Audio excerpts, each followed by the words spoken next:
Tens of thousands of Hong Kongers have taken to the streets to renew their call for full democracy, but the turnout was noticeably lower than in recent years, reflecting an impasse after a year of bitter battles over political reform. Thinner crowds at the protest on Wednesday highlight the uncertain direction for the democracy movement after accomplishing its immediate goal last month of blocking the government's Beijing-backed restricted election plan. Police lined the route of the protest, held on a public holiday marking Hong Kong's handover from British to Chinese rule.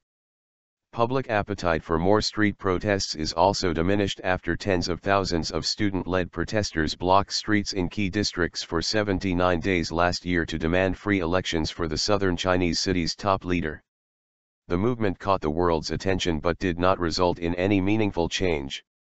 Maybe some of them feel tired and stressed from all these fights and arguments, so maybe they want to take a rest, said Drake Leung, a 27-year-old information technology worker attending the rally.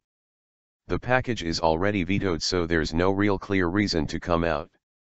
Protesters gathered at Victoria Park to march through sweltering skyscraper-lined streets to city government headquarters.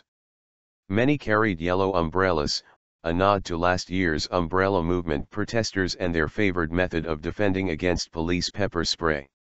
About 48,000 people turned out, according to Daisy Chan of protest organizer Civil Human Rights Front, while police said there were 19,650 at the peak. That's the lowest since 2008 and a fraction of the 510,000 that organizers estimated for last year's event, which also saw more than 500 people arrested after an overnight standoff.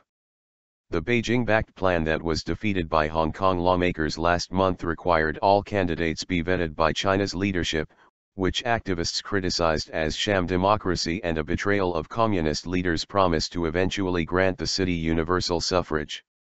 Beijing and Hong Kong officials say future leaders will continue to be picked by a panel of mostly pro-Beijing elites, and they will now focus on economic issues rather than restarting the political reform process. Hong Kong people now have experienced the umbrella movement last year and are trying to think of other more progressive ways to express their views, said Eddie Chan, vice convener of Civil Human Rights Front.